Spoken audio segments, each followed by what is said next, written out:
অনিমেষকে অপমান করার শাস্তি প্রিয়রঞ্জনকে দিল আঁখি। সম্পূর্ণ জানতে হলে দেখতে থাকো। গল্পে শুরুতেই দেখা যায় যে আঁখি পাউডারের গন্ধ পাচ্ছিল।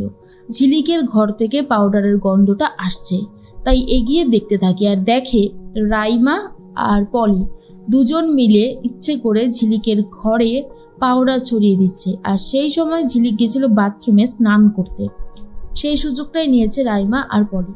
ঝিলিকের অবস্থা শোচনীয় করবে, ঝিলিকের বাচ্চাটা নষ্ট করে দেবে, এরকমটাই প্ল্যান করেছে রাইমা। তখনই আঁখি সেগুলো ভিডিও করে নিতে থাকে আর বলে, একটা বাচ্চাকে পৃথিবীতে আসতে দেবে না বলে এত কারসাজি, আমি তো জাস্ট ভাবতেই পারছি না। সবটা ভিডিও করে নিয়েছে। এরপরে পলি বলে, রাইমা কাজ হয়ে গেছে, পাউডারগুলো ভালো করে একটু মিশিয়ে দিই যাতে চোখে না পড়ে। আর এই কাজ করতে গিয়ে পলি রীতিমতো পা স্লিপ করে পড়ে যায়। রাইমা তখন বলে, আপনাকে দিয়ে যদি একটা কাজও হয় পিসিমণি, উঠুন। তখনই আঁখি বলে, কি ব্যাপার, তোমরা দুজন এই ঘরে কি করছো? পলি বলে, আর বলিস না, এই ঘরটা তো একটু নোংরা হয়েছিল, তাই ভালো করে এই ঘরটা একটু পরিষ্কার করে দিচ্ছি। রাইমা বলে, হ্যাঁ এই তো দেখ ভালো করে পরিষ্কার করে দিয়েছি। আঁখি বলে, আমি খুব ভালো মতন জানি যে তোমরা এখানে কারসাজি করতে এসেছিলে। গোপাল আমায় বললো তো, ওই দেখো আমি সবসময় গোপালকে বলে গেছি যে এই ঘরটা যেন ভালো করে পাহারা দেয়। আর এই যে তোমাদের কুকীর্তি, এই যে আমার ফোনের সবটা ভিডিও হয়ে গেছে। রাইমা আর পলি দেখে চমকে গেছে। তখনই আঁখি বলে, যাচ্ছ কোথায়? ঘরটা পরিষ্কার করে দিয়ে যাও। আর তোমরা কি মানুষ না অন্য কিছু?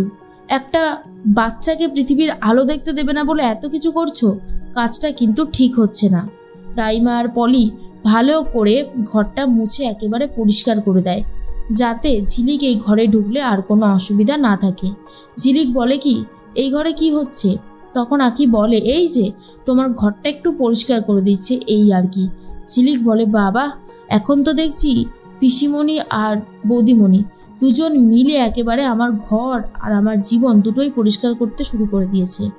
তখনই আঁখি বলে, হ্যাঁ সেটাই তো দেখছি। এরপর দুজন মিলে চলে যেতেই আঁখি বলে, ঝিলিক আমি তোমার বাচ্চার কোনো ক্ষতি হতে দেব না, আর তোমারও কোনো ক্ষতি হতে দেব না। সব সময় আমি তোমাদেরকে দেখে রাখবো। ঝিলিক আর আঁখি দুজনে তো অনেক খুশি। এর মাঝখানেই অনিমেষ রায় আর রেবতী রায় চলে এসেছে ছাতা বাড়িতে। তখনই ঝিলিক নেমে আসে। এরপরেই রেবতী বলে নীলিমাকে, নিন একটু মিষ্টি মুখ করুন। তখন রেবতীর কথা শুনে নীলিমা বলে, এই তরফ থেকেও তো মিষ্টি পাঠাতে হবে। আসলে দাদাই তো আমাকে খবরটা দিয়েছিল গৌরব বেঁচে আছে। ঝিলিকের মনের যে ধারণা ছিল সেটার যে এতটা জোর আমি এটা বুঝতে পারিনি। ঝিলিক একদম যোগ্য মেয়ে আমার গৌরবের জন্য। তখনই ঝিলিক বলে, মা আর বাবা তোমরা এসেছো, আমি তো অনেক খুশি হয়েছি। এর মাঝখানে আঁখি তার বাবাকে সরিয়ে নিয়ে যায় আর বলে, বাবা তুমি চিন্তা করো না, পিয়ারকে তোমাদেরকে ঠিক যেভাবে অপমান করেছে তার থেকেও অনেক গুণ বেশি অপমান আমি ওনাকে করব, শুধু সময়ের অপেক্ষা। পিয়ারকে নিজের অফিসে বসে কাজ করছিল। তখনই চলে গেছে আঁখি আর বলে পিয়ারকে, বাবা তোমার জন্য মিষ্টি নিয়ে এসেছি, নিন একটু মিষ্টি মুখ করুন। আমার দিদির এইভাবে বাচ্চা হবে, আমরা একটু সেলিব্রেট করব না, তা তো হতে পারে না, তাই না? তখনই অনিমেষ রায়ের কথাগুলোই এবার বলতে শুরু করেছে আঁখি আর বলে, শুনলাম আপনি নাকি আমার বাড়িতে গিয়ে কি সব ছাই ভস্য উড়িয়ে এসেছেন। এর মধ্যেই পিয়ারকে বলে, হ্যাঁ যখন যেটা করার দরকার তখন সেটাই করেছি। এরপর পিয়ারকে মিষ্টিটা খেয়ে নেয় আর বলে, আরেকটা মিষ্টি হোক। মিষ্টি তো আরও একটা দেয় আঁখি আর বলে, ধরুন আর 1 ঘন্টাই আপনার কাছে সময় আছে, আপনাকে ওই মিষ্টির মধ্যে বিষ মাখিয়ে খাইয়ে দেওয়া হয়েছে। এরপর প্রিয়রঞ্জন বলে, এসব মিথ্যে কথা বলিস না, এগুলো কখনো হতে পারে না, তুই এসব করবি তাহলেই হয়েছে। আঁখি বলে, কেন আমি কি কিছু করতে পারি না? আর 1 ঘন্টার মধ্যে সেটা আপনি বুঝে যাবেন আমি ঠিক কী করেছি আর কি করিনি। অনিমেষ রায় আর রেবতী রায়কে অপমান করার শাস্তি এবারে আপনি হাতে নাতে পাবেন। আঁখি তো ঘর থেকে বেরিয়ে যায়।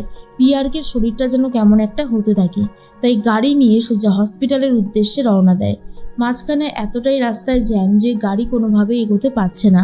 এরপর পিয়ারকে নেমে এসে গাড়ি থেকে বলে, দাদা একটু সরে যান, আমাকে আগে যেতে দিন, আমাকে 1 ঘন্টার মধ্যে হসপিটালে পৌঁছতে হবে, না হলে আমি শেষ হয়ে যাব। এরপর এতটাই জ্যাম ছিল, কোনোভাবে এগোতে পারছিল না। তারপর জ্যাম সরতেই হু করে গাড়ি নিয়ে বেরিয়ে গেছে। হসপিটালে গিয়ে ডাক্তার চেক আপ করতে থাকে আর বলে, না না, আপনার শরীরে কোথাও বিষের কোনো বিষক্রিয়া আমি দেখতে পেলাম না, আপনি একদম সুস্থ, আপনি যেতে পারেন।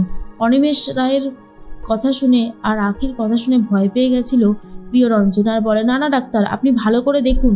ডাক্তার বলে, আমি ভালো করেই দেখেছি, দাঁড়ান, আপনার পুত্রবধূ অনেকক্ষণ থেকে আপনার সাথে কথা বলবে বলে অপেক্ষা করছে, ওনাকে আমি ডেকে দিই। এরপরে আখি এসে বলে, আজকে বিষ দিইনি ঠিকই, কিন্তু একদিন তো দিতেই পারি, তাই না? শোনো পিয়ারকে, আমার বাবা মাকে যদি কোনোদিনও আর অপমান করেছো আর তাদের গায়ে একটাও হাত তুলেছো, তাহলে কিন্তু আমি তোমাকে ছেড়ে কথা বলবো না। এরপর সোজা বিষ দিয়ে তোমাকে শেষ করে দেব, কথাটা ভালো করে মাথায় রেখে দিও। আখি যে কখনো এরকম হতে পারে এটা তো পিয়ারকে ভাবেইনি, আর ভাবছে হয়তো এটা ঝিলিক, তাই বলে, ঝিলিক আমি জানি তুমি, কিন্তু আখি বলে, না, ঝিলিক বাড়িতে রয়েছে আর আমি হলাম আখি। সেই আখি আর এই আখির মধ্যে অনেক পার্থক্য, আর এটা হওয়াটাই তো স্বাভাবিক, কারণ এই আখি এইবারে জবাব দিতে শিখে গেছে।